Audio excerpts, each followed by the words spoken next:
Friends, कैसे हैं आप सब। आई होप आप लोग बहुत अच्छे होंगे और बहुत अच्छी तरीके से अपने अपने वर्क को कर पा रहे होंगे। मेरा नाम है प्रवीण, मैं एक डिजिटल एंटरप्रेन्योर हूँ, एक एजुकेटर हूँ और पास्ट में जो हमने वीडियोस अपलोड की हैं उसमें कुछ स्टोरीज़ हमने पोस्ट की हैं।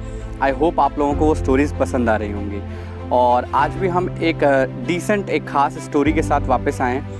और आज की जो स्टोरी है एक्चुअल में उस स्टोरी के ऊपर सोचने की हम सबको ज़रूरत है, क्योंकि हम सबकी लाइफ में कॉमनली हम उस तरीके की कंडीशन देखते हैं। तो चलिए शुरू करते हैं आज की स्टोरी। एक्चुअल में ये स्टोरी एक ऐसे पर्सन की है जिस पर्सन की एक आदत होती है, एक हैबिट होती है। और हैबिट क्या होती है कि वो लोगों के बारे में बहुत बुरा भला बोलता है। मतलब जब भी किसी को देखता है, मान लीजिए उसने कोई कपड़े पहने हैं तो उसकी तारीफ़ करने की बजाय उसमें क्या अच्छा है ये बोलने की बजाय उसमें क्या बुरा है ये बोलता है। किसी के पीठ पीछे बहुत बुरा भला बोलना, और उसके बाद अगर मान लीजिए किसी में कोई गुण भी है तो उस गुण के बारे में ना बात करके अवगुण के बारे में बात करना। तो ये जो पर्सन है इसकी हैबिट इतनी ख़राब हो जाती है कि जिस किसी पर्सन से भी मिलता है उसकी बुराई ही करता है। उसमें क्या बुरा है हमेशा उसी के बारे में ये बात करता है, कभी उसके अच्छाई के बारे में बात नहीं करता। आप सबको पता होगा कि हम जिस तरीके की एक्टिविटीज़ परफॉर्म करते हैं ना, हमारा नेचर भी वैसा डेवलप होता चला जाता है। और इस पर्सन को इस बात की कोई खबर नहीं होती कि इसका व्यवहार किस तरीके का तैयार होता जाता है। तो एक बार ये किसी पार्टी में जाता है और वहाँ पे किसी पर्सन से मिलता है। उस पर्सन की खूब सारी बुराई करता है और जब ये खूब सारी बुराई करता है तो वो पर्सन उसे नापसंद करता है, उसके पास से चला जाता है। और ऐसा करते हुए उसकी जो वाइफ होती है वो देख रही होती है। तो उसकी वाइफ उसे बोलती है कि आपने कभी ये सोचा है कि जब आप किसी से बात करते हैं और आप वहाँ से चले जाते हैं बात करके, तो लोग आपके बारे में क्या बोलते हैं।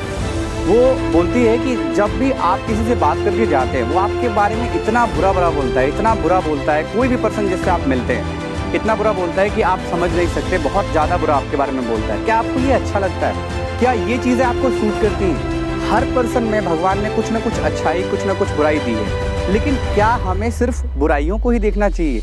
जब ये बात उसकी पत्नी बोलती है तो कहीं ना कहीं उसके मन में एक बात आती है कि सही में मेरे पीठ पीछे लोग इतनी ज़्यादा मेरी बुराई करते हैं। किस तरीके का पर्सन हूँ मैं कैसी पर्सनालिटी मेरी डेवलप हो गई है कि लोग मेरे पीछे मेरी बुराई करते हैं। पर्सन को ये बहुत बुरा लगता है और वो उस रात सोता नहीं है। एक्चुअल में सुबह जब उठता है तो उसे बहुत बुरा लगता है। उसे इस बात का पछतावा होता है कि क्यों मैं इस तरीके की हरकत करता हूँ कि मुझे लोग पसंद नहीं करते, क्यों मैं इस तरीके का व्यवहार रखता हूँ कि लोग मुझे नापसंद करते हैं। और वो ठानता है कि आगे से वो ऐसा नहीं करेगा। और एक साधु बाबा है जो उसके जान पहचान में होते हैं, जो धर्म गुरु होते हैं, वो उनके पास जाता है और उन्हें बोलता है कि बाबा मेरी एक बहुत बड़ी प्रॉब्लम है, मेरी एक बुरी आदत है कि मैं हर पर्सन को देखता हूँ जब तो उसकी बुराई ही करता हूँ उससे बात करते वक्त।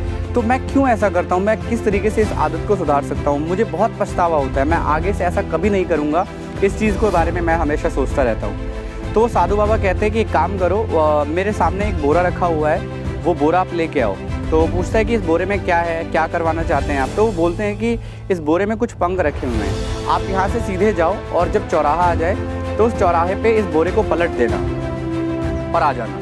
तो वो ऐसा ही करता है, चौराहे पे जाता है और बोरे को पलट कर वापस आ जाता है। जब वो बोरे को पलट कर वापस आता है और बोलता है कि महाराज मैंने ये काम कर दिया है, देन उसके बाद महाराज बोलते हैं कि ठीक है आप एक बार फिर वापस जाओ यही बोरा लेकर, और उसने सारे पंख भर कर लेके आ जाए।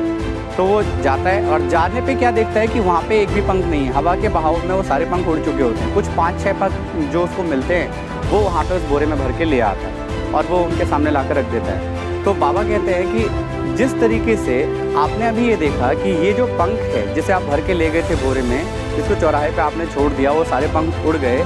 इस उड़ाए हुए पंख को जिस तरीके से आप वापस नहीं ला सकते, उसी तरीके से जिस पर्सन के लिए जो बातें आपके मन से निकल गई हैं, जो बातें आपने बोल दी हैं, उन्हें आप वापस नहीं लौटा सकते, उन्हें आप वापस नहीं ले सकते।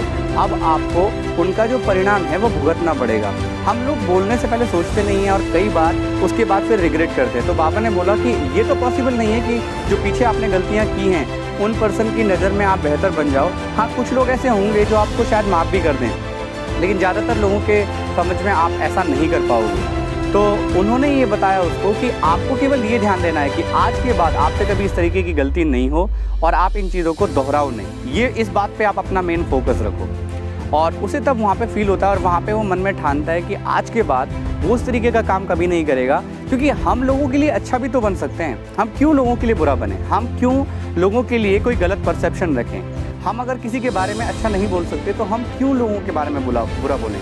आज की डेट में जो है ना, आप हर पर्सन में एक चीज़ देखेंगे कि कुछ लोगों की ये आदत होती है कि लोगों की तारीफ़ नहीं कर सकते लेकिन उनकी बुराई बहुत करते हैं। अरे भाई, अगर आप तारीफ़ नहीं कर सकते तो आप किसी की बुराई भी क्यों कर रहे हो? कई बार ऐसा होता है कि सामने वाले ने जो सफ़ेद शर्ट पहन रखी होती है ना, उस पर एक छोटा सा जो दाग लगा होता है वो हमें बहुत गौर से दिख जाता है, लेकिन उसकी पूरी की पूरी सफ़ेद शर्ट नहीं हमें दिखती। प्रॉफिट मोहम्मद एक पर्सन थे, नॉलेजेबल पर्सन थे। उन्होंने मरने से पहले कहा था कि इंसान के शरीर में जो सबसे हल्का ऑर्गन है वो है उसकी जीभ, और इस ही जीभ का भार वो पर्सन उठा नहीं पाता है, कोई पर्सन उठा नहीं पाता है। इसी जीभ को कंट्रोल में नहीं रख पाता है, जिसकी वजह से वो कुछ लोगों के नज़र में ख़राब बन जाता है, कुछ लोग इसी कंट्रोल की वजह से कुछ लोगों की नज़र में बहुत बेहतर बन जाते हैं। हमें लाइफ में जो भी बोलना है, जिस तरीके की भी बातें बोलनी है, उसे बोलने से पहले हमें एक बार ये ज़रूर समझना चाहिए कि जो हम बोल रहे हैं वो सही बोल रहे हैं या नहीं। अगर आपको कहीं से भी ये लगता है कि आपके इस बात को बोलने से किसी को ठेस पहुंच सकती है तो आप वो चीज़ मत बोलिए। अगर आप किसी के लिए अच्छा नहीं बोल सकते तो किसी के लिए बुरा भी मत बोलिए। और ऐसा बोला जाता है कई बार कि हमें जुबान पे बहुत कंट्रोल रखना चाहिए। जहाँ पे ज़रूरत हो वहाँ पे तो हम ज़रूर बोलें, लेकिन जहाँ पे नहीं बोल के भी काम चल सकता हो वहाँ पे हमें इस बात पर ध्यान देना चाहिए कि हम ना बोलें।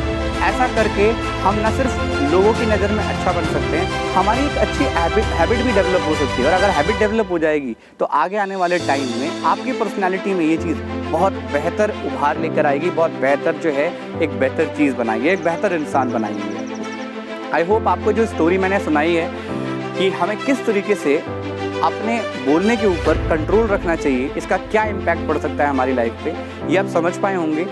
यही थी बेसिकली आज की स्टोरी। आज की स्टोरी का मॉरल जो था वो ये था कि हम जब भी कुछ बोलें, वो पहले आपने सुना होगा जो हमारे बड़े बुजुर्ग रहे हैं उन्होंने बोला था कि पहले तोलो फिर बोलो।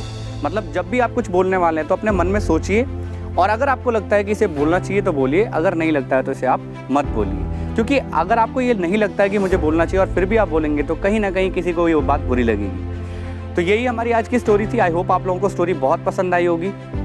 आगे हम वापस एक स्टोरी लेके वापस होंगे। Thank you so much for watching. Thank you so much.